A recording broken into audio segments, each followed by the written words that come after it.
ಮಹಾಸಂಸ್ಥಾನ ಹೇಮಕೂಟ ಹಂಪಿ ಮತ್ತು ಕರ್ನಾಟಕ ರಾಜ್ಯ ದೇವಾಂಗ ಸಂಘದ ಸಂಯುಕ್ತ ಆಶ್ರಯದಲ್ಲಿ ನಾವು ದೇವರ ಮಹರ್ಷಿಯ ಜಯಂತಿಯನ್ನು ಪ್ರಪ್ರಥಮವಾಗಿ ದೇವರ ಮಹರ್ಷಿ ಜಯಂತಿಯನ್ನು ಅದ್ದೂರಿಯಾಗಿ ಆಚರಿಸ್ತಕ್ಕಂಥ ಒಂದು ಕಾರ್ಯಕ್ರಮ ಹಮ್ಮಿಕೊಂಡಿದ್ವಿ. ಈ ಕಾರ್ಯಕ್ರಮವನ್ನು ನಮ್ಮ ಜಗದ್ಗುರು ದಯಾನಪುರಿ ಮಹಾಸ್ವಾಮಿಗಳು ಸಾನ್ನಿಧ್ಯ ವಹಿಸಲಿದ್ದಾರೆ. ತದನಂತರ ನಾವು ಆ ಉದ್ಘಾಟನೆಯನ್ನು ನಮ್ಮವರಾಗಿರ್ತಕ್ಕಂಥ ರಾಜ್ಯಸಭಾ ಸದಸ್ಯರಾಗಿರ್ತಕ್ಕಂಥ ಕೆ ನಾರಾಯಣರವರು ವಹಿಸಲಿದ್ದಾರೆ.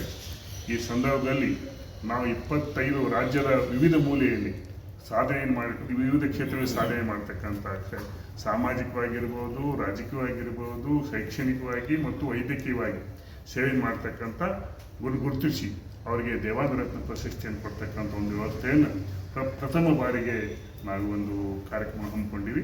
ಇದೇ ಸಂದರ್ಭದಲ್ಲಿ ನಿತ್ಯ ದಾಸೋಹ ಇರ್ತಕ್ಕಂಥ ಒಂದು ವ್ಯವಸ್ಥೆಯನ್ನು ಕೂಡ ಅವತ್ತು ಉದ್ಘಾಟನೆ ಮಾಡ್ತಕ್ಕಂಥ ಒಂದು ವ್ಯವಸ್ಥೆಯನ್ನು ಮಾಡಿವಿ. ಅಂದರೆ ನಮ್ಮ ರಾಜ್ಯ ದೇವಾಂಗ ಸಂಘದ ಅಡಿಯೊಳಗೆ ಮಹಿಳಾ ಘಟಕಗಳನ್ನು, ರಾಜ್ಯದ ಮಹಿಳಾ ಘಟಕ ಮತ್ತು ರಾಜ್ಯದ ಯುವ ಘಟಕಗಳನ್ನು ಮತ್ತು ಉದ್ಘಾಟನೆ ಮಾಡ್ತಕ್ಕಂಥ ಒಂದು ಕಾರ್ಯಕ್ರಮ ಕೊಡಿ ಮತ್ತು ವಧುವರರ ಒಂದು ಅನ್ವೇಷಣೆಯನ್ನು ಉಚಿತವಾಗಿ ಮಾಡ್ತಕ್ಕಂಥ ಒಂದು ವ್ಯವಸ್ಥೆಯನ್ನು ನಾವು ಮಾಡ್ಕೊಂಡಿವಿ. ಈ ಒಂದು ವ್ಯವಸ್ಥೆಗೆ ಸುಮಾರು 1500 ಜನಸಂಖ್ಯೆ ಬರ್ತಕ್ಕಂಥ ಒಂದು ವ್ಯವಸ್ಥೆ ಇದೆ. ಯಾಕಂದರೆ 25 ಜನ ಅಂತಂದರೆ ಅವರು ಒಬ್ಬೊಬ್ಬರು 25 ಜನ ಕರ್ಕೊಂಡು ಬರ್ತಕ್ಕಂಥ ವ್ಯವಸ್ಥೆ ಇದೆ. ಮಹಿಳಾ ಘಟಕ ಸುಮಾರು ಒಂದು 200-300 ಜನ ಸೇರ್ತಕ್ಕಂಥ ವ್ಯವಸ್ಥೆ ಇದೆ. ಯುವಕರು ಒಂದು 200-300 ಜನ ಯುವಕರು ಸೇರ್ತಕ್ಕಂಥ ವ್ಯವಸ್ಥೆ ಇದೆ. ನಮ್ಮವರೇ ಆಗಿರ್ತಕ್ಕಂಥ ವಿದ್ಯಾನಿಧಿ ಯೋಜನೆ ಕೊಟ್ಟಿರ್ತಕ್ಕಂಥ ಸುಮಾರು 80 ಜನ ಇದ್ದಾರೆ. ಮತ್ತು ನಮ್ಮ ರಾಜ್ಯ ಸಂಘದ ಕಾರ್ಯಕಾರಿ ಸಮಿತಿ ಸದಸ್ಯರು 95 ಜನ ಇದ್ದಾರೆ. ಅವರು ಬರ್ತಕ್ಕಂಥ ಒಂದು ವ್ಯವಸ್ಥೆ.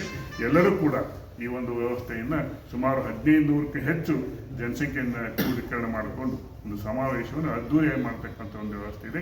ಆ ಕಾರಣಕ್ಕೆ ಅವತ್ತು ಕೂಡ ತಾವು ಬಂದು ಅದನ್ನು ಹೆಚ್ಚು ಪ್ರಚಾರಗೊಳಿಸಿರ್ತಕ್ಕಂಥ ಒಂದು ಮನವಿಯನ್ನು ಮಾಡ್ಕೊಂಡು ನಡೆದುಕೊಳ್ತಾ ಇದೆ. ರಾಜ್ಯ ಸರ್ಕಾರಕ್ಕೆ ನಾವು ಮನವಿ ಅಂದರೆ ನಾವು ಭಾಳ ಮುಂದೆ ಹೋಗಬೇಕಾಗುತ್ತೆ.